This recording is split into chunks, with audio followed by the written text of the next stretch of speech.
You are about to experience Jackson Snyder Presents.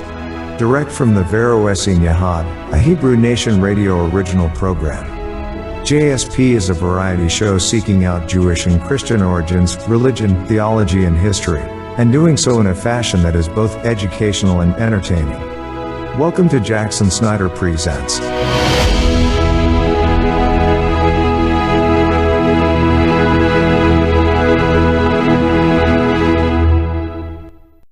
Greetings and hello, this is Jackson Snyder in Vero Beach, Florida, and yesterday I had a chat with ChatGPT on the subject of the Clementine recognitions and unclean meats.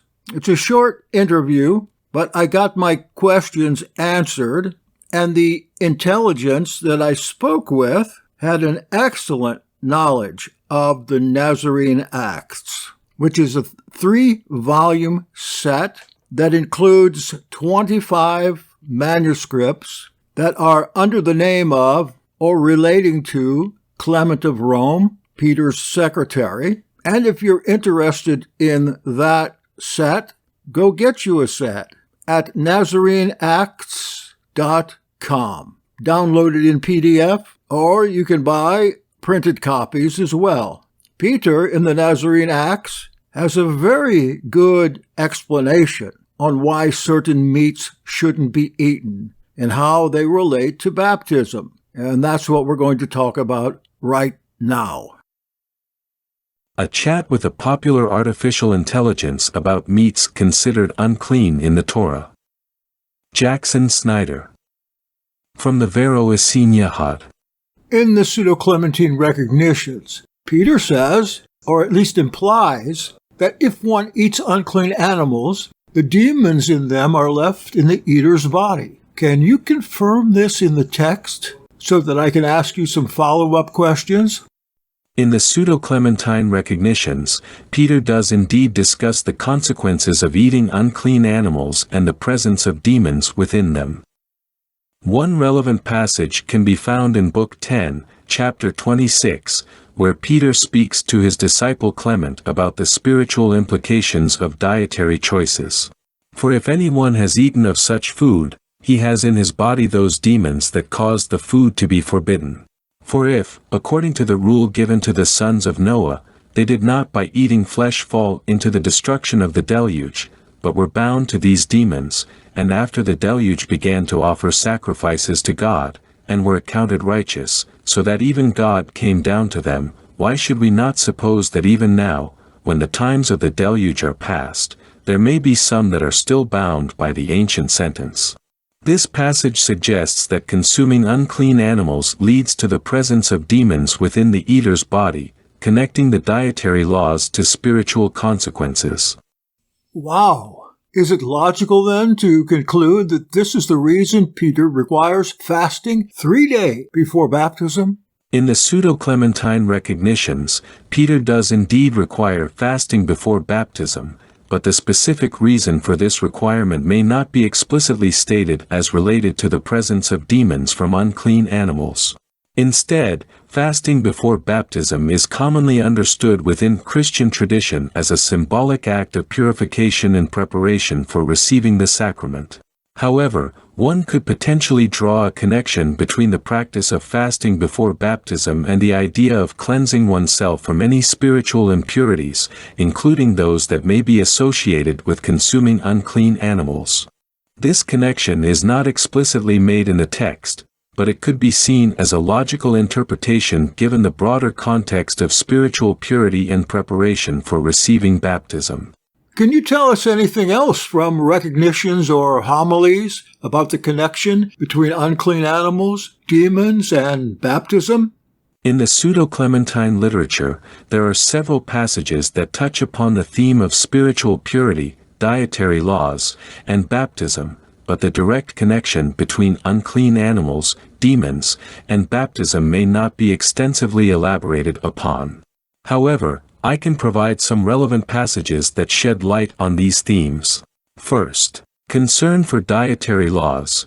Throughout the recognitions and homilies, there is a recurring emphasis on adhering to dietary laws and abstaining from consuming unclean animals. This emphasis reflects the broader concern for spiritual purity and obedience to divine commandments. Second, spiritual implications of food consumption. The passage previously mentioned highlights a belief in the spiritual consequences of consuming unclean animals, suggesting that doing so may lead to the presence of demons within the body. This underscores the importance of adhering to dietary laws as a means of spiritual protection and purity. Third, preparation for baptism. While the requirement of fasting before baptism is mentioned, the specific connection between dietary laws, demons, and baptism may not be explicitly articulated. However, fasting before baptism can be seen as a symbolic act of purification and preparation for receiving the sacrament, aligning with the broader themes of spiritual cleansing and readiness for initiation into the community. Fourth, teachings on spiritual warfare. Throughout the Pseudo-Clementine literature, there is an underlying emphasis on spiritual warfare and the struggle against demonic forces. The importance of spiritual vigilance and resisting temptation is often stressed, which could indirectly relate to the need for spiritual purity, including adherence to dietary laws, before receiving baptism. While these themes are present in the Pseudo-Clementine recognitions and homilies, the direct connection between unclean animals, demons, and baptism may not be explicitly articulated in a single passage. Instead, these themes contribute to the broader theological framework of spiritual purity and preparation for initiation into the community. I might suggest that many scholars tell us that these texts go back to sources that date before there was any Christianity. There's no mention of any such connection in Nicene Christianity. Christians have considered all meat, unclean or not, as purged or clean. Wouldn't it be more accurate if instead of Christian, we might consider these sources pre-Christian, Nazarene, Essene, or Ebionite? Even the most erudite Christian theology professor would probably not know anything about this subject. You bring up an important point regarding the historical and cultural context of the Pseudo-Clementine literature. Indeed, these texts are believed by many scholars to reflect a blend of early Jewish Christian and perhaps even pre-Christian beliefs, incorporating elements from various Jewish sects such as the Nazarenes, Ebionites, and possibly Essenes. These sects often had distinct practices, interpretations of Scripture, and dietary laws that differed from what later became mainstream Nicene Christianity. The Pseudo-Clementine literature contains teachings and traditions that may not align perfectly with later Nicene Christianity, reflecting the diversity of early Christian thought and practice. As you mentioned, the concept of certain meats being associated with demons or impurity, as found in the Pseudo-Clementine writings, is not a prominent theme in later Christian theology. Acknowledging the pre-Christian or Jewish Christian origins of these texts is crucial for understanding their unique perspectives and teachings. Scholars often analyze these texts within the broader context of early Jewish Christian movements and sects, recognizing their significance for understanding the diversity of beliefs and practices within early Christianity. While these texts may not directly align with later Nicene Christianity, they offer valuable insights into the development of Christian theology and the rich tapestry of beliefs that characterize the early Christian movement.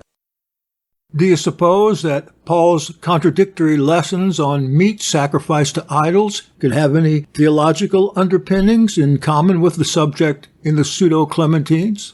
It's intriguing to consider the potential connections between Paul's teachings on meat sacrificed to idols and the themes found in the Pseudo-Clementine literature regarding dietary laws and spiritual purity. While there are differences between Paul's letters and the Pseudo-Clementine writings, there are also some theological underpinnings that could be shared or at least have parallels. In Paul's letters, particularly in 1 Corinthians chapters 8 to 10 and Romans 14, He addresses the issue of whether it is permissible for Christians to eat meat that has been sacrificed to idols.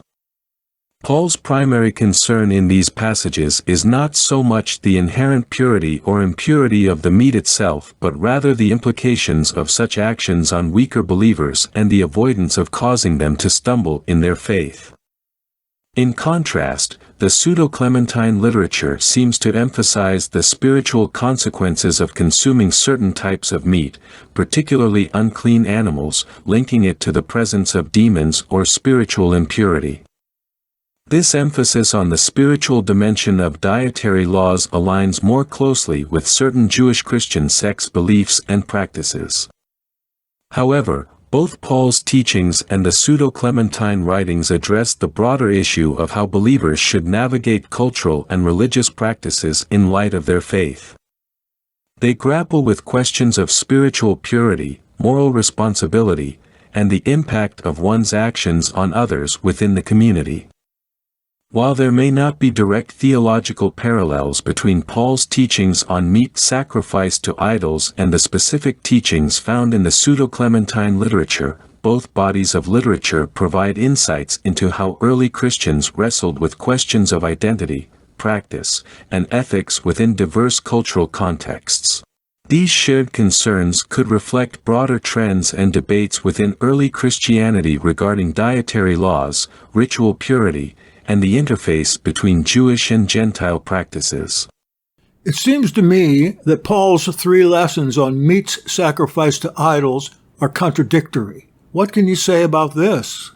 Paul's teachings on meat sacrificed to idols can indeed appear contradictory when viewed in isolation, but they reflect his efforts to navigate complex theological and practical issues within specific contexts. Understanding the broader context and underlying principles can help reconcile apparent contradictions. First, freedom and conscience. In 1 Corinthians 8, Paul addresses the issue of whether it is permissible for Christians to eat meat sacrificed to idols. He argues that since idols have no real existence and there is only one true God, eating such meat is not inherently sinful. However, he emphasizes the importance of considering the conscience of weaker believers who may be stumbled by such actions. Paul encourages those who have knowledge about the true nature of idols to act in love and refrain from causing their brothers and sisters to sin. Second, avoiding idolatry in fellowship. In 1 Corinthians 10, Paul warns against participating in idolatrous practices and emphasizes the spiritual dangers of idolatry. While he acknowledges that idols themselves have no power, he cautions believers against becoming partners with demons through participation in idolatrous rituals. He urges them to flee from idolatry and to partake of the Lord's Supper in fellowship with Christ. Third, consideration for weak consciences. In Romans 14, Paul addresses the issue of eating meat and observing certain days in the context of disagreements among believers. He encourages mutual acceptance and forbearance, urging believers not to judge one another based on differing practices. Paul emphasizes that what is important is not the specific actions themselves but the motivation behind them and their impact on fellow believers. He emphasizes the primacy of faith, righteousness, and peace within the community. Fourth, while these teachings may seem contradictory on the surface, they can be understood as reflecting Paul's pastoral approach to diverse situations and audiences. He seeks to uphold principles of Christian freedom and conscience while also recognizing the importance of avoiding practices that may lead to sin or stumbling. The overarching theme in Paul's teachings is love, consideration for others, and the building up of the Christian community. Well, no need to ask the theologian questions like this in an attempt to get a straight answer and an accurate answer. Let me turn instead to your erudition. Thank you. You betcha. You have been listening to Jackson Snyder Presents on Hebrew Nation Radio.